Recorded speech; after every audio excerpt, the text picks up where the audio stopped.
Hi all, Eugenia Woods for the Taproot Alliance. In case you haven't heard of us, we're an organization that creates modern ritual to support people and organizations that are negotiating challenging transitions. And aren't we all? I'm making this video to introduce our new YouTube channel, through which we're going to be offering videos on ritualistic practices that may support you and your loved ones as we move through the next weeks and potentially months of the COVID-19 virus. We'll be offering videos to include rituals of mindful communication to support conflict resolution and communication within our home space. We'll create rituals to support the sharing and repurposing of your home space to accommodate the myriad needs and desires of the people that your home is holding. We'll be creating individual and collective arts-based ritualistic practices to help us stay connected, and collective rituals to include meditations and offerings in nature. We'll be encouraging spaces in which children and adults can address loneliness, fear, and grief, and we'll be inviting guests within our community to present from their own areas of specialization and knowledge. The underlying question that informs all of this is, how will this virus impact our lives? What is it calling forth in us, and how do we want to respond to it? And so I think that's a question we each need to consider on our own.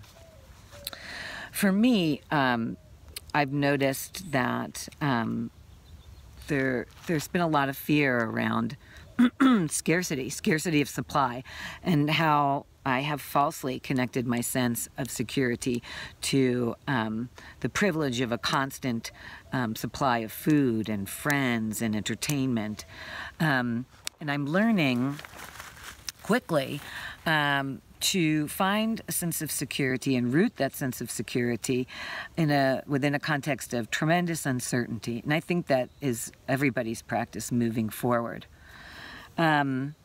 I'm dealing certainly with waves of anxiety that can be intense, which is calling me into deep meditative practice, and also into connection with wise friends who know a lot about how to deal with anxiety and are sharing tools and resources, and we'll be passing some of that on to you in the coming videos.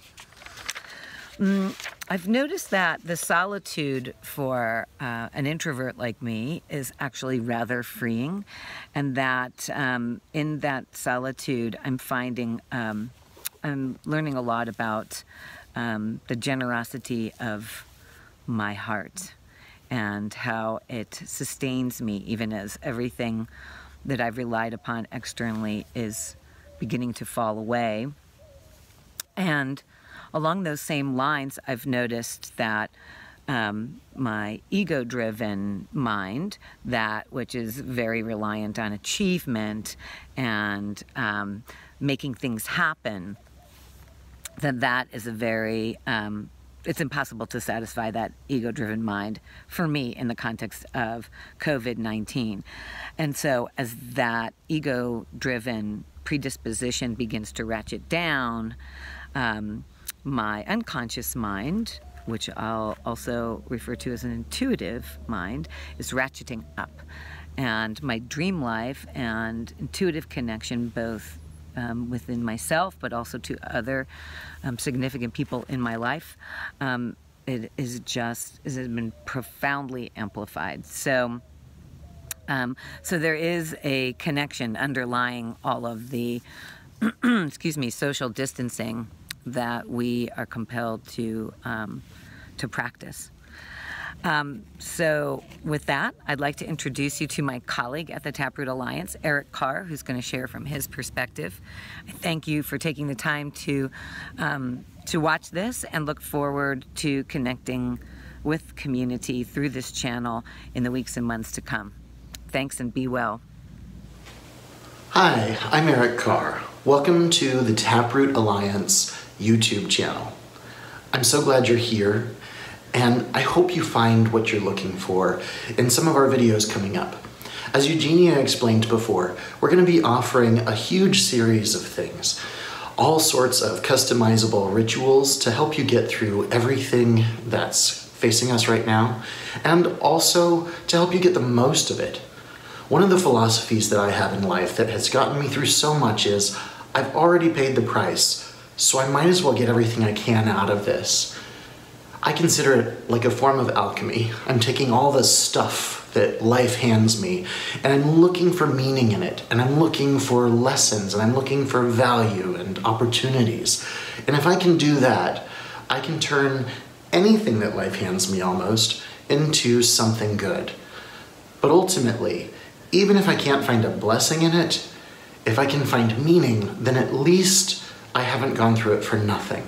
And that's a really important lesson for us right now. And I think that's what this is calling forth in me again. I think that's what this is calling forth in all of us right now.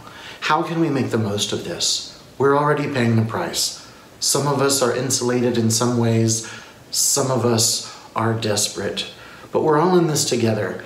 So how can we navigate all of this in the best way possible for ourselves, for our communities, for our families, and for the world?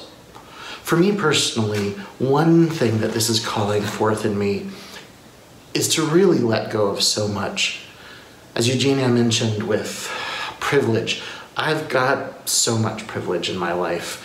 And at this point, I'm still working. I still have a lot of freedom. I have good health and a good prognosis. I've also got a good cat that you can hear in the background of the video, and she apparently will not stop until she gets to be featured. You're not going to be our mascot, but say hi to everybody.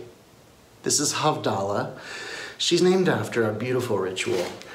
We have another cat, Vespers, also named after an evening prayer service. And it's things like this that give my life a lot of meaning. I hope we can find ways to bring meaning to your life, no matter what your situation is right now. We're going to have all sorts of offerings for people who are moving through grief, fear, or just all the other stuff that comes with transition. We'll have guided meditations, guest experts, and all sorts of great rituals that you can take and use to whatever way works best for you.